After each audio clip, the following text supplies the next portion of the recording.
Welcome back to TikTok Lock. At heto na ang inyong daily dose of showbiz trivia. Let's play! Sang Tanong, Sang Sabog! At heto na nga mga tiktropa ang alay natin today. Ang nagbabalik after a long hiatus. Angelica! Taray, kamusta ka naman, Angeli? Masayang-masaya na. Masayang-masaya. Paano yung masayang-masaya, Angeli? Ganon! wow, ang saya-saya. Ganon ang masaya, di ba? Okay, dahil ganyan ang energy mo. Angeli, magpapasabog ka na ba? Magpapasabog na! Ayun. Okay, umupo ka na muna dyan. At ito, makinig ka mabuti sa iyong mga katanungan. Heto na ang iyong unang Sang Tanong. Sang Sabog! Eto, ayon kay Ruru Madrid, anong boy group ang secretly ay iniidolo niya? A, SB19. I love kong SB19. Love you, SB19. Hello, Stella. I love you. Or B, BTS. Eto, Yes, eto ang na. tanging nakakaalam ng kasagutan, Eto. walang iba kundi si Eto Hailey. talaga Yes. legit Alam na. mo, Angeli, isa si Ruro sa mga nakipaglabanan dun sa ticket war sa BTS. Totoo Kasama yan. ako doon. Ayan. Totoo. Ang ibig sabihin ng BTS, Bangtan Sonyeon dan sa mga hindi po nakakaalam. Yes. And si Ruro, nakita ko, nag-send siya sa akin ng message nung nakakuha siya ng Nakascore ticket. siya ng ticket. Para sa next Year na concert na kung saan Yes. sold out na. Sold out! Tandaan mo yan, hindi ka na Oo, makakabili. wag mo akong tinuturo. Yes, mahirap talaga makascore Hindi ng ka- ticket. And sobrang proud ni Ruru, shinare niya sa Instagram. Correct. Oh, naiyak pa si Ruru. Ang laki ng kinuha, yung pinakamahal yung kinuha niya. Yes, diba? Yung sound parang check, may- oo. 25,000. Oh, yung soundcheck pa lang yun. Si Ruru Madrid, ang pinakamalaking fan talaga ng SB19. Alam mo kung bakit? Alam mo kung ano sa nakatirian? Ang address, number 19 Campanilla Street sa Quezon City. Quezon City, bakit SB19? Sino ba ang dating mayor ng Quezon City? Si Sunny Belmonte. SB19. SB19. Ba't matawa ka dyan? Huwag mo tatawanan. Seryoso ka, Benito eh. Ginugulo mo kami eh. Sunny Belmonte, 19 Campanilla Street, Quezon City. SB19. Oo. Alam mo, si Diba? Kuya Kim matalinghagang tao talaga. Oo. Oh, Angeli, sino ang sagot mo? SB19 or BTS? BTS. BTS ang kanyang sagot. Ito ba ay kabago? Sabag, alamin natin yan in 5. 4, 3, 2, 1. Yes! Tama ang iyong sagot. Dahil sa isang online interview ni Ruru, inamin niya na secret fan siya ng BTS mula nung mapanood niya itong mag-perform sa isang TV show. In fairness naman talaga, parang Totoo lahat naman. naman talaga fan ng Oo. BTS, di ba? At saka, Napakahusay. welcome back din sa kanila. Next year! Oo, eto na ang iyong pangalawang Sang Tanong. Sang Sabog! Ayon kay John Lucas, ano ang unang naging pangarap niya bago siya maging artista? A, maging basketball player. Or B, maging Hollywood movie star. Ako alam ko yung sagot dyan. Kasi bilang isang artista, ako kasi ang original na gusto kong maging talaga, piloto. So nakausap ko si John. Sabi niya, pare, ang gusto ko talagang, pangarap ko talaga bago naging artista, maging basketball player. Ano? Isang Ayun, kasinungalingan. yes. Oo. Ang dream niya maging Hollywood actor talaga. Correct. Kaya every time nagkakaroon siya ng serye, laging nagmamarka. Oo. Kasi Yes. gusto niya ma-discover siya sa Hollywood na napakagaling niyang umarte. Oo, kaya sana abangan nyo rin po si John Lucas sa Code Gray. Malapit na po yan on GMA Primetime. Ngayon naman, Angeli, ikaw, naguluhan ka ba? Nakatulong ba yun? Ano ang sagot mo? Hollywood. Oo, hindi siguro kasi usually ganun ang pangarap ng mga artista eh, di ba? Yes, Siyempre yung maging mataas. Kumbaga kung mangarap Yes. tayo, taasan na lang natin. O, eto, malalaman natin kung kabog ba o sabog. Alamin natin yan in 5, 5, 4, 3, 2, 1. Sorry. So, basketball Ayan, ako, sorry naman.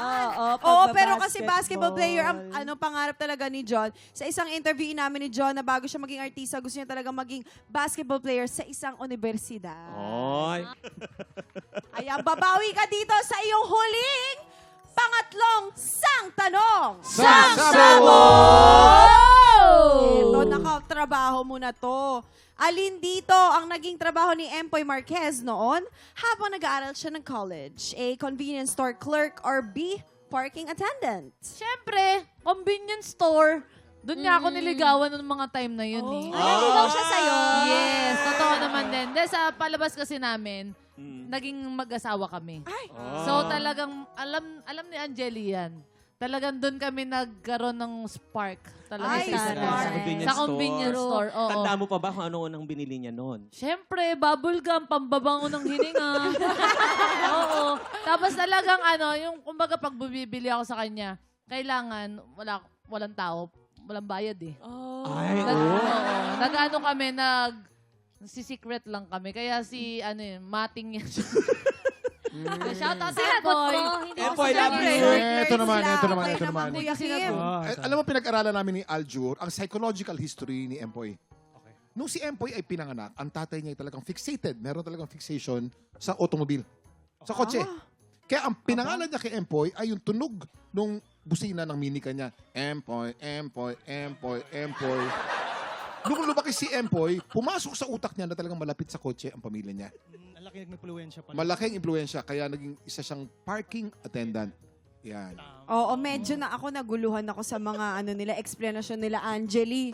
Ikaw ba, klaro ba para sa yung mga explanation nila? O, Parking attendant. Parking attendant! Ikaw ba ay kabogo? Sabog in 5, 4, 3, 2, 1. Ano ba yan? Oo. Hindi, convenience store clerk daw dahil nagkwento ni Empoy sa isang interview nung college siya, pinagsabay niya ang pagtatrabaho bilang isang attendant sa convenience store at service crew sa fast food chain. Yes. Masipag. Ganun pala ang kwento. Hi, Empoy. Ang dami pinagdaanan ni Empoy, kaya pagod na itsura.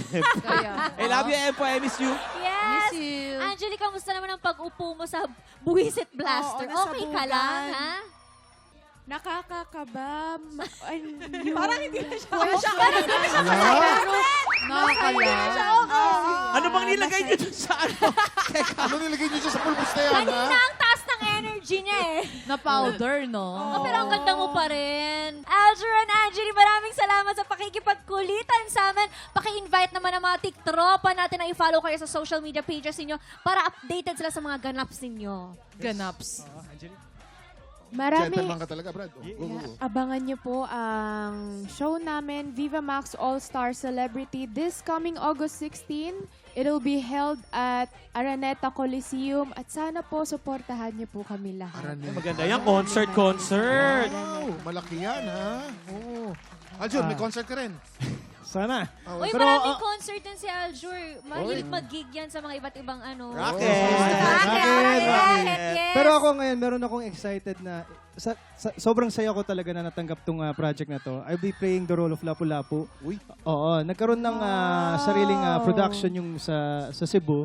It's called Bisaya Flix under Elcid Camacho. I'll be portraying Lapu-Lapu. So historical. Yes. So, Bagay sa'yo. salamat. Kaya, excited ako dyan. Congrats. Maraming salamat. Thank you very much, Aljur. And of course, thank you very much, Angeli. Up next, papapwesto na natin ang mga inampalan kasi narinig yung rehearsal kanina, parehong pasabog Ay, yung mga oo. lalaban sa atin today. Grabe. Tutok lang dahil tanghalan ng kampiyona sa pagbabalik ng TikTok!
Tik Tropa! Pinanood mo hanggang sa dulo itong video na to? Very good ka!